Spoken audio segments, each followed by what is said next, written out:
Estou gravando, a parola em italiano, a parola ao pastor Luciano. Pastora Rita, muito obrigada aí pelo convite, pelo privilégio de estar aqui, mais do que isso, pela confiança, né? Hoje a gente sabe que é difícil, infelizmente a gente tem tantos problemas com as ministrações à palavra do Senhor, e então eu me sinto agradecido, lisonjeado por ter sido confiado para ministrar a palavra hoje. Vou falar um pouquinho de mim, porque é a primeira vez que eu estou aqui, então, para o pessoal conhecer. Eu falo do Rio de Janeiro, cidade maravilhosa, que hoje está chovendo, viu? Fazia tempo que não chovia aqui. Hoje, a senhora chegou a pegar alguma chuva aqui no tempo que passou aqui? Não, peguei foi Nada, só aquele calorão, né? aquele calor imenso. É porque o Rio é seco, né? Então o calor de 30 graus vira 45. Eu queria muito ver todos vocês, mas eu sei que nem todos podem ligar a câmera, porque isso motiva a gente a estar aqui, né, junto com vocês. Então, é bom vê-los. Bom, eu me chamo Luciano, eu sou pastor, apesar da minha carinha de 25, Hum, sou pastor há 30 anos. Nossa, 30 anos nessa labuta. Desses 37 tenho caminhado sozinho. Orem por isso. A gente precisa de uma companheira e vocês não sabem como, né? Então, orem. vou pedir a Joyce para te botar no caderninho dela, porque a Joyce é casamenteira, meu filho. Coloque. Ah, é? Já casei 4 já, ó. Falta Tô só já. eu, né, Joyce? Eu também já estou nesse caderno da Joyce. Eita, Joyce, põe bota aí o Pedro Henrique, ele também quer casar. Amém, amém. Ó, já tô Então, fazendo minhas conexões. então faça as suas conexões aí, viu, Joyce? Porque para um homem de Deus que vive do ministério é realmente necessário. Eu, antes de ser pastor, eu sou jornalista. Aí já tem 33 anos que eu sou jornalista, trabalhei nos grandes meios de comunicação do Brasil e hoje eu ministro comunicação às pessoas que têm medo de falar em público. E aqui no Rio de Janeiro sou dono de uma rádio que vocês podem ouvir, a rádio que fala com o empreendedor. A gente tem canal no YouTube, então vocês podem ouvir a rádio através do canal do YouTube. Eu pensei em Jesus, o que que eu ia falar hoje para ministrar a vocês em 30 minutos, que para mim é bem difícil, é econômico, mas eu vou fazê-lo. Bom, além disso, eu escrevi 8 livros de teologia e 2 livros de comunicação. Esses livros que Deus me deu a oportunidade de escrever me levou a um lugar diferenciado, que é a Academia Brasileira Teológica de Letras. Eu sou membro efetivo da Cátedra 51. Então, me tornei imortal pela segunda vez. A primeira por Jesus e a segunda pela Academia de Letras, a quem Deus me deu essa possibilidade de estar pensando a teologia nacional e dividindo com as igrejas. Isso me fez um preletor não só em todo o país, mas também, pela graça do Senhor Jesus, em alguns países da América Latina, onde ele tem me levado. Meu sobrenome é italiano, então se tiver alguma Bonadiente lá da Itália, recebe o meu saúdo aí, né? Queridos e queridas, eu quero ministrar uma rápida palavra sobre Jesus Cristo, porque eu não sei aí onde você está, mas aqui no Rio de Janeiro a gente tem tido uma carência de ouvir sobre Jesus. A gente ouve sobre tudo, mas esqueceram do centro de Jesus. Aliás, os louvores que a gente tem cantado falam muito mais das nossas necessidades do que de Jesus Cristo. E se a gente for lá na origem da palavra louvor, que é elogio em hebraico, a gente vai ver que a gente quase não elogia a Deus nos nossos louvores. A gente fala sobre as nossas dores, sobre as nossas necessidades. Aqui, há bem pouco tempo, havia uma canção que falava sobre família. Todas as igrejas cantavam. É linda. Família, pode sonhar. Mãe, seu filho vai voltar. Pai, na mesa o pão não vai faltar. É maravilhoso, é linda, mas não é louvor. Porque louvor requer elogio. Então, Quando você for cantar a próxima vez, pensa nisso. O meu canto está elogiando a Deus? Se estiver elogiando a Deus, você está louvando. Se não estiver, você está cantando uma música como qualquer música popular, que fala até com a sua alma, que você pode cantar lavando louça, fazendo um trabalho, mas ela não é um elogio a Deus, portanto, não é um louvor. Por isso, eu vou pensar nessa manhã com os irmãos sobre uma passagem acerca de Jesus, a quem a gente tem tido um pouco de dificuldade de ouvir nos sermões da igreja. Então, eu quero dividir. Eu, às vezes, vou olhar um pouquinho aqui para a minha direita, porque eu estou gravando meu arquivo pessoal. Então, Pastor, às vezes. desculpa, eu falei 30 minutos, mas fica à vontade. Obrigado, querida, mas eu acho que eu vou cumprir a tabela aí que me foi posta. Vou ser obediente para poder voltar, né? Minha mãe sempre diz que quem come guarda, come duas vezes.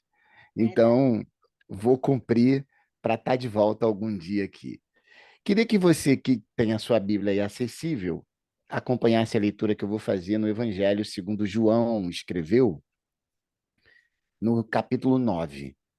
A gente vai ler os 6 primeiros versículos e depois vou ler o versículo 25. João, capítulo 9. Diz assim o que o Evangelho registra. E, passando Jesus, viu um homem cego de nascença. E os seus discípulos lhe perguntaram, dizendo, Rabi, quem pecou? Este ou seus pais, para que ele nascesse cego? Jesus, então, respondeu, nem ele pecou e nem seus pais, mas foi assim para que se manifestem nele as obras de Deus. Convém que eu faça as obras daquele que me enviou enquanto é dia. A noite vem quando ninguém pode trabalhar.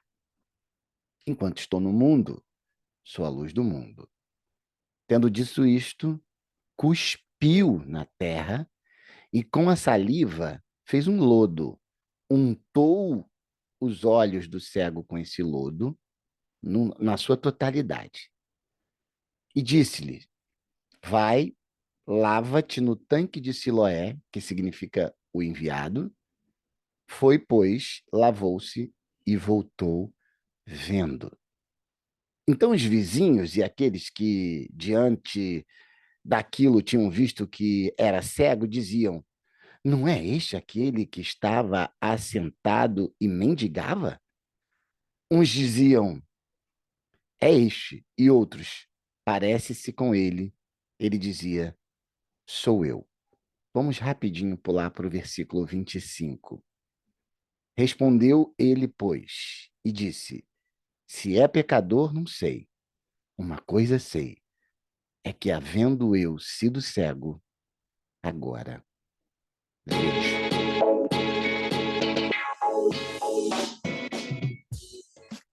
Entrou sem querer essa música aí, viu? Vou tentar. Vocês ouvem a música que fica no fundinho? Conseguem ouvir? Vou deixar, tudo bem? Rádio, pastor. É melhor para a gente pensar. Quando a gente tem um louvorzinho assim no fundo, a gente consegue pensar melhor naquilo que a gente vai pensar. Quando eu li esse texto novamente, à minha mente veio uma pergunta. Por que Jesus cuspiu no chão para curar o cego? Bastava uma palavra e ele poderia curar o cego. Ele é o homem da palavra. Mas Jesus gosta, como bom hebreu, de usar os sinais da cultura para que ele fale de uma forma representativa. Vou dar um exemplo antes de falar sobre o texto. Já pensaram por que Jesus fez aquele primeiro milagre que ele fez? Aliás, qual foi o primeiro milagre de Jesus? Alguém lembra aí? Alguém pode falar sobre? Fala aí alguém. Eu lembro. Foi vinho, transformou Os água em vinho. milagres do vinho. Isso, Jesus estava na festa de Caná da Galileia, uma festa de casamento, e ele chega lá e transforma a água em vinho. Por quê? Se eu fosse Jesus, eu chegaria aqui no cemitério São João Batista, que fica aqui na zona sul do Rio, onde estão enterrados os artistas. Se era o meu primeiro milagre, eu ia fazer um grande barulho. Eu ia chegar lá e ia falar assim: atenção, mortos, levantem, tenham vida. E aí, Aracide Almeida e um monte de gente famosa ia levantar, ia ressuscitar. Eu faria isso para marcar o início do meu ministério. Mas Jesus, o que ele faz é transformar água em vinho. Por quê? E para entender por que ele faz esse primeiro milagre, a gente precisa entender um pouco da cultura hebreia. Ora, nas festas de casamento, a festa de casamento de alguém muito pobre durava uma semana. Então, os mais pobres tinham uma festa de casamento de uma semana. E quem recebia os convidados no casamento era o sacerdote. O sacerdote era quem recebia. Quem era o sacerdote? Era o único que podia entrar no tabernáculo, na última etapa do tabernáculo, chamado Santo dos Santos, para levar a oferta que perdoava o pecado do povo. Aquele sacerdote, quando entrava lá no Santo dos Santos, ele entrava com uma corda amarrada na sua canela, porque se ele entrasse em pecado, Deus fulminava ele e o sacerdote reserva que estava lá fora puxava a corda para que ele fosse substituído. Então ele precisava ser um homem puro. Ele não podia entrar no Santo dos Santos em pecado, porque ele ia entrar na presença de Deus. Bom, esse homem é que vai receber os convidados da festa de Caná da Galileia. E ele recebe os convidados, o hebreu é muito alegre, né? Então, quando ele vai receber, ele abraça, né? Oh, salam aleikum, salam, e abraça, e toca na cabeça, toca no coração, e vai recebendo todo mundo junto, daquele jeito. E a Bíblia diz que na frente da festa de casamento haviam metretas de água, que eram tonéis de aproximadamente 3.000 litros de água, cada um desses tonéis. E para que ele servia? Ele servia para que toda vez que o sacerdote tocava em alguém, ele ia lá e se purificava com a água. Então, a água daquelas metretas era uma água para purificação sacerdotal. Guarda essa informação aí. No Antigo Testamento, os elementos tinham muitos significados.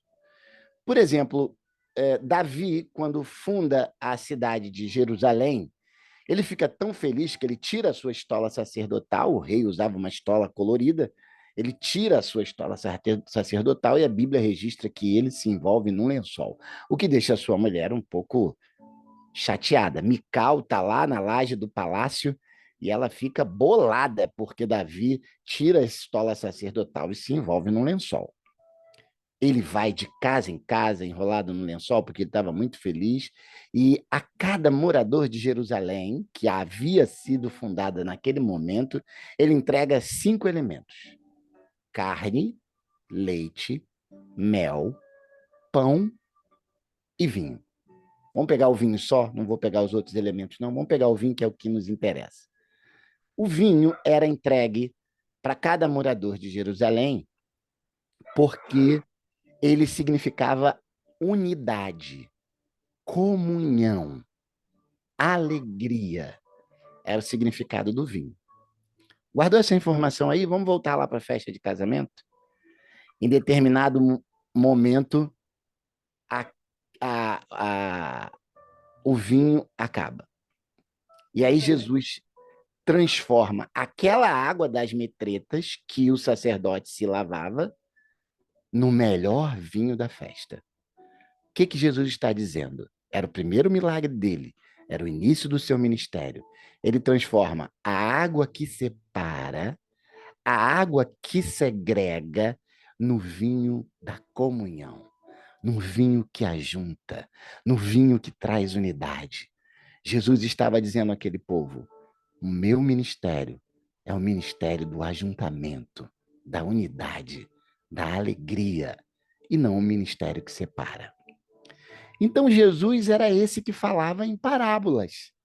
Era esse que usava da cultura hebreia para mandar as mensagens para aquele próprio povo.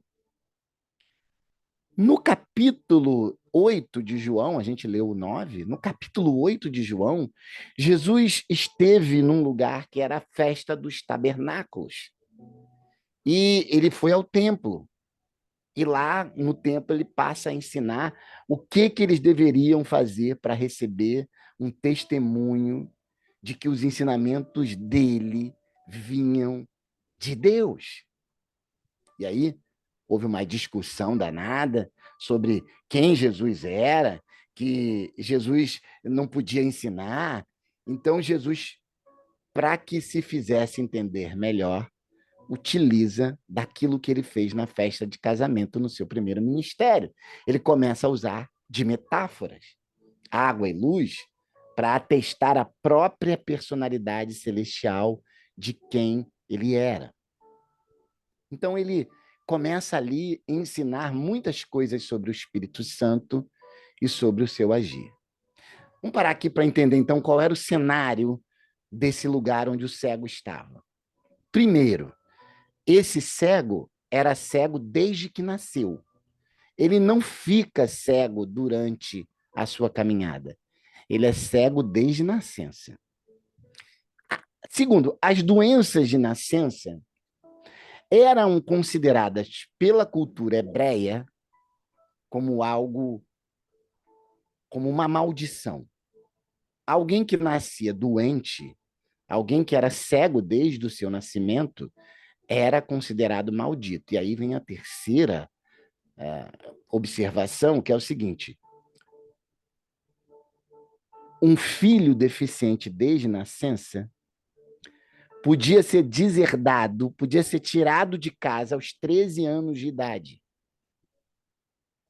E aí vem um quarto elemento. Esse cego tinha pais vivos. Esse cego foi deserdado. Porque ele estava na rua. Ora, se ele tinha sido deserdado, ele tinha mais de 13 anos e ele estava na rua. E isso nos dá a verdade de que seus pais eram vivos. Vocês estão conseguindo compreender? Eu estou desenhando para você aquele momento em que está ali acontecendo esse milagre. Então, aquele cego é rejeitado pelos seus pais, é deserdado, não tem mais direito a nada, é considerado maldito e, portanto, vira um mendigo, um pedinte. Era alguém que morava na rua. Aí é nesse momento que ele encontra com Jesus, conversa com Jesus, e Jesus, então, cospe no chão. Por que Jesus cospe no chão para curar aquele cego? E é esse o cerne da nossa questão de hoje. Cuspir no chão era um ato comum entre os hebreus quando se encontrava alguém que tinha uma doença de nascença, porque aquela pessoa era considerada amaldiçoada. Então, quando eu encontrava alguém amaldiçoado, eu cuspia no chão. Como quem dizia, não faço parte disso, não tenho nada a ver com você, não tenho parte com a sua maldição. Como quem diz, maldito é você de Deus. Você foi deserdado não só pelos seus pais, mas foi deserdado também por Deus. Então eu cuspia no chão para mostrar que eu entendia que aquela pessoa era amaldiçoada. O que acontece quando Jesus encontra aquele cego? Ele cospe no chão, mas ele não diz amaldiçoado és. Jesus usa o elemento da vergonha do cego para demonstrar amor a ele. Jesus pega aquele elemento que metade da sua vida ele havia sofrido, porque quantos não cuspiram no chão, chamando aquele homem de amaldiçoado? Quanto não rejeitava, cuspindo na sua cara, cuspindo no chão, percebendo aquilo, usando de metáforas. Jesus cospe no chão, como todos que passavam por aquele amaldiçoado, mas com um propósito diferente. O cuspe de Jesus diz o seguinte: eles estão rejeitando você, eles sinalizam que você é amaldiçoado, é um proscrito, é um marginalizado, com o mesmo sinal: eu te amo. Com o mesmo sinal, eu toco em você.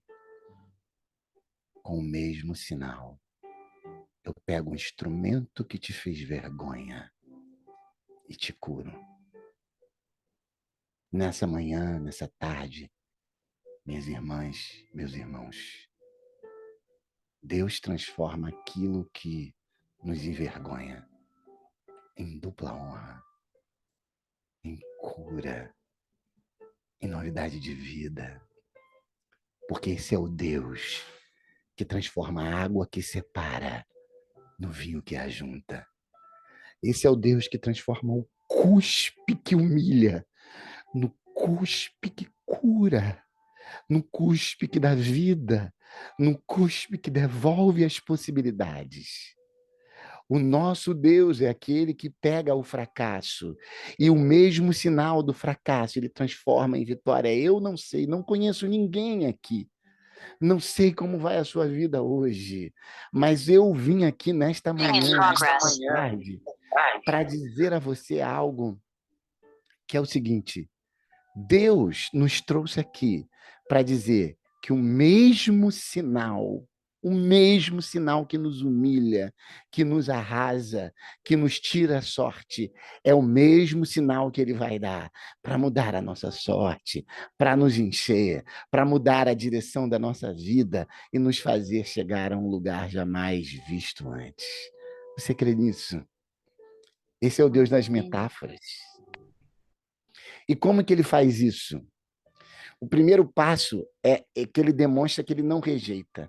O cuspe das pessoas era um sinal de rejeição, era um sinal que dizia: eu não tenho nada contigo, eu não tenho parte contigo, eu não faço parte da sua doença, da sua maldição. O problema é seu, que você fique deserdado, que você fique sozinho. Mas o cuspe de Jesus diz ao contrário: eu não te rejeito. E nesta manhã, meu amigo, minha amiga, meu irmão, minha irmã, a mensagem que Jesus tem para passar para você é: não importa o tempo da sua vida, eu estou aqui para dizer, eu não te rejeito. Eu não te rejeito. Guarda isso que te humilha. Guarda isso que te faz triste. Guarda isso que faz as suas lágrimas descerem. Porque nessa manhã eu estou aqui para dizer para você que são essas lágrimas que vão te curar. É esse caminho que parece desapropriado que vai te levar ao lugar de vitória que eu tenho para a sua vida, que eu tenho para você. Por último, mas não menos importante, depois de demonstrar afeto, depois de demonstrar que ele não rejeitava, depois de usar o instrumento da vergonha daquele cego, para dizer, esse instrumento é o instrumento da sua cura. Aí, efetivamente, ele cura. Ele cura. Ele faz um milagre. Ele muda a sorte. Ele tira as dores. Aquele milagre que aquele cego estava... Imagina, irmãos, ele ouvia cusparada a sua vida toda de proscrito, de mendigo, de deserdado. Mas aquele cuspe de Jesus, imagina quando ele pede para Jesus curar ele ouve Jesus cuspindo, ele fala, meu Deus, ele também está me rejeitando. E aí Jesus mexe, faz uma lama, um lodo, coloca aquele cuspe nos olhos dele e cura a visão. E aí a gente pensa que só cura a visão, né? Mas quando Jesus faz, ele não cura só aquilo que está aparente. Ele vai mudando todas as sortes que vêm depois daquilo, porque aquele cego, ao enxergar, ele fica assim, curado da sua dor, do corpo. Mas ele está curado da dor da sua mente. Porque imagina a incapacidade intelectual, imagina o quanto aquele homem era afetado na sua mente, de tão rejeitado que ele era, angustiado, deprimido, ansioso, sem ver. Imagina quantas dores aquela visão curou. Aquela visão não cura só a visão. Aquele milagre não cura só a visão. Aquele milagre cura a mente daquele cego. Cura as angústias. Querido, nessa manhã eu quero dizer que talvez seja a falta de dinheiro que você tem, e Deus pode curar a sua falta de dinheiro. Talvez seja o dedão do seu pé que tenha uma unha encravada. Talvez seja a operação, Joyce, que você fez. Mas eu quero dizer uma coisa: quando Deus te cura, Ele não cura só o que está aparente, Ele cura muito mais. Ele é completão. Ele é lindão, né, Joyce? Ele cura tudo. Tudão. Então, ele cura aquilo que está aparente, ele cura a visão do cego, mas ele cura a mente do cego. Ele cura as angústias, ele cura as ansiedades de quem não vê, de quem está jogado. Ele cura a capacidade social daquele cego, porque agora aquele cego pode se integrar novamente à sociedade. Quando Jesus nos cura, ele nos traz de volta para um lugar de honra. E é isso que eu quero ministrar na sua vida nessa manhã. Jesus pode curar o que você quiser, o que está na tua cabeça aí, que é preciso ser curado. Mas eu quero te dizer que quando ele te curar, e ele pode te curar hoje, ainda hoje, quando ele te curar, ele não só vai curar a tua dor, seja ela qual for, mas ele vai te colocar de volta num lugar de honra na sociedade. É muito mais do que a visão. É muito mais do que a sua dor. Porque aquele homem pode voltar a ter dignidade. Ele pode voltar a falar com os seus. Ele pode voltar a ter um lugar de honra. Quando Jesus restitui a visão daquele cego, ele restitui a família. Porque os pais provavelmente vão aceitá-lo de volta. Porque o que tira aquele homem da família é a sua cegueira. Mas é a visão que leva ele de volta ao lar. Nessa manhã, ouça isso e receba isso no seu coração. Deus está trazendo a sua herança de volta.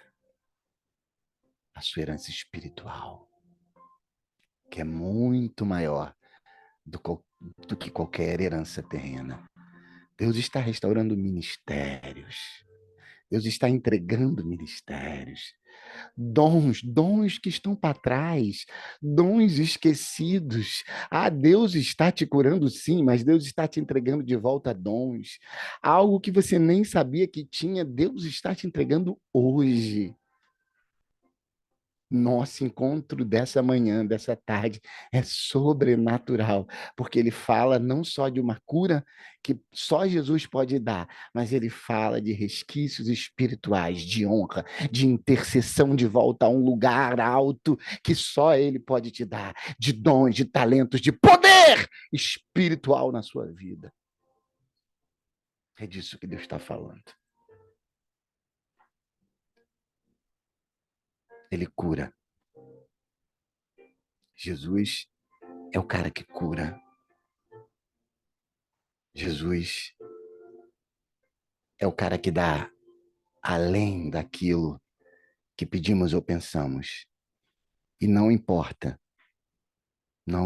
mesmo se você está num lugar que parece um lugar difícil. Não importa se você está num lugar que parece impossível. Não importa se você está chorando. Eu quero terminar com essa canção que te faz essa pergunta. Tá chorando por quê? O Deus da cura está aqui nessa manhã. Ele veio para restabelecer a ordem espiritual, para te colocar no lugar de honra. Tá chorando por quê?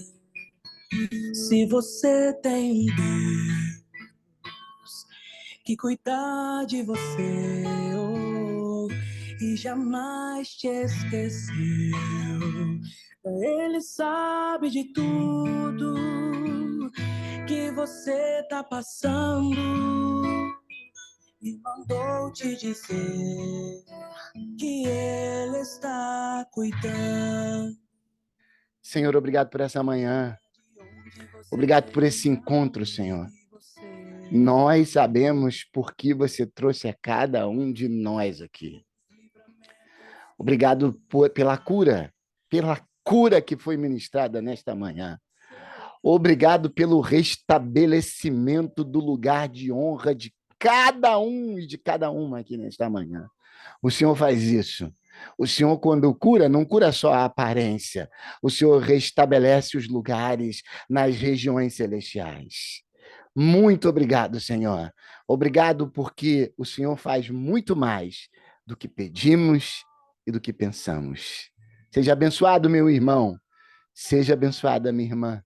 Foram 30 minutos, mas que sejam para a glória do Senhor. Em nome de Jesus. Em nome de Jesus.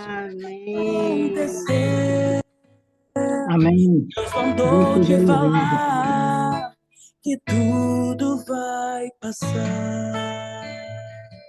Eita, glória! Minha amada pastora Vanusa, boa Glória a indicação. Deus! Que palavra, que pãozinho quentinho, que manhã gloriosa, minha pastora. Não é verdade? Pastor, mora no meu core, ó. Olha, ela está aprendendo até o Amém. italiano, viu? Já mora no core. Você sabe, pastora Vanusa, pastora Rita, que os romanos, eles acreditavam que a mente, que o pensamento estava no coração. Então, por exemplo, quando a gente fala assim, você decorou é decoração, né? Parece que é decorar alguma coisa na mente, mas quando a gente fala decorou, a raiz é o core, é decore. Quando eu sei alguma coisa de cor, não é que eu sei de cabeça, eu sei de coração. Então, tudo que está na mente está no coração. Em inglês também é. Em inglês, a tradução também é by heart. You know it by heart. Você sabe de coração. A tradução em inglês também é essa. Você sabe de coração. Isso aqui é uma escola.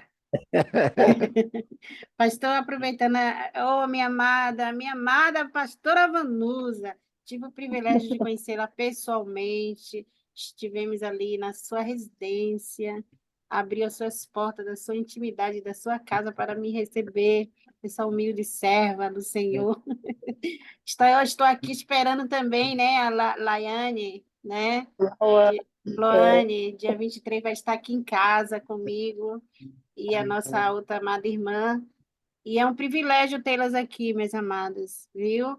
Foi assim, com gostinho de gás, pastor Luciano, de quero mais.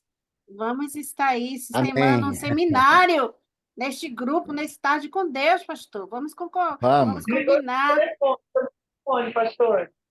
Como? A gente não está te ouvindo. Eu acho que está com problema de...